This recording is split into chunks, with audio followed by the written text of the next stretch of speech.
Good morning, fellow creatives. Well, my name is Danilo, and I'm going to be emceeing this Insight series from the IAB. It's a lot of interest around today's topic as we explore episode 45, and it's the focus on content creators in the future of influencer marketing. Speakers for today, let's get started with the conversation. If Pierre Cassuto, the Humanz Global Chief Marketing Officer and current chair of the IAB Digital Influencer Marketing, could join us on the call today, just to give us some background and insight into what the IAB Digital Influencer Marketing Committee has been up to over the last few months and years in the build up to releasing what is going to be a really exciting white paper in November. So the first thing that we embarked on is we started with definitions. What is and what isn't influencer marketing? That was the first document that we released back in 2021, end of 2021.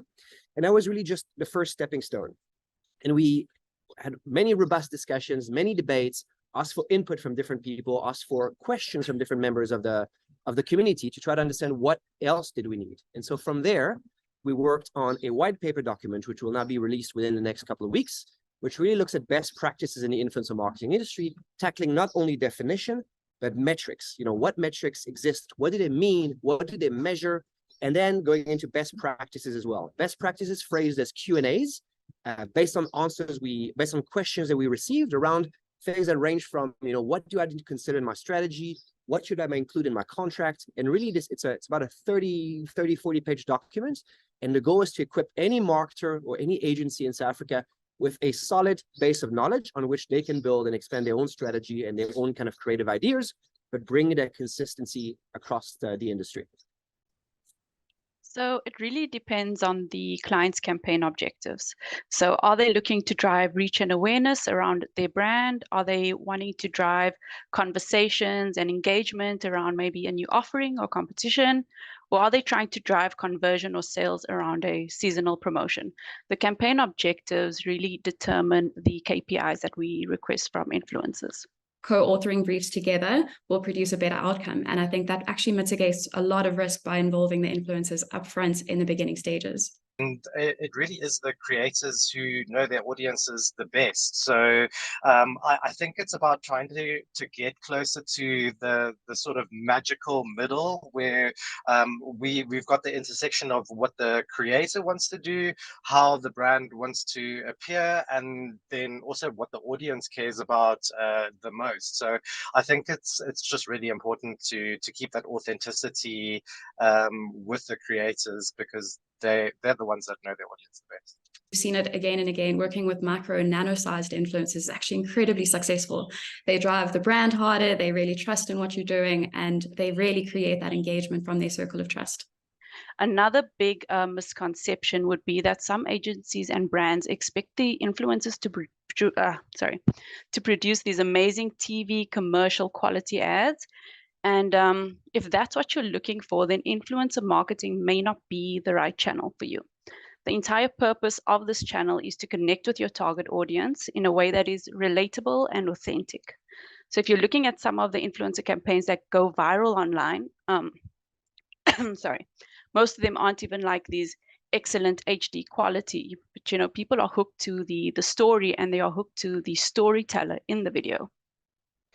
Look, I think what we tried to do, at least from a YouTube standpoint, is offer the opportunity to create different types of content. So you can have content that is created by an influencer where they weave your brand into the sort of normal run of show of what they would be talking about.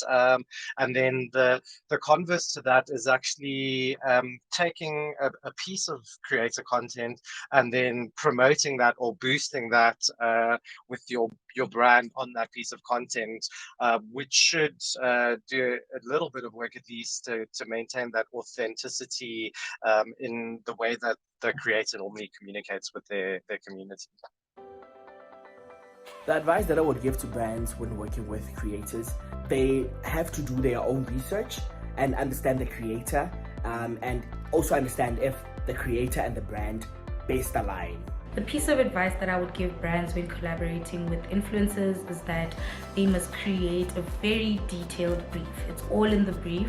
The more information you give, the less reverse. So I believe that if you explain what type of message, how it should be delivered, the color scheme, every little detail, the influencer will receive it better and be able to produce better content. Reach out to creatives to allow them to be creative in their campaign. Pay the influencers the value that they are suggesting. What you're trying to do is you're trying to be more efficient, and you're trying to convince people that your brand is, or your product is valuable and can be trusted. And in order to do that, you got to discard these things of like, we need to own this. This message needs to be 100% this way. There's only one way that our brand needs to be portrayed.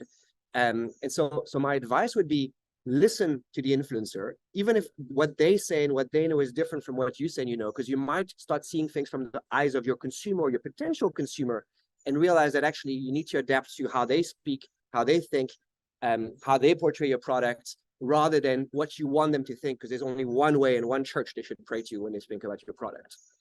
To note that, especially in South Africa, where we struggle with employment, many of the platforms available offer a legitimate way to have being a creator as a legitimate employment option.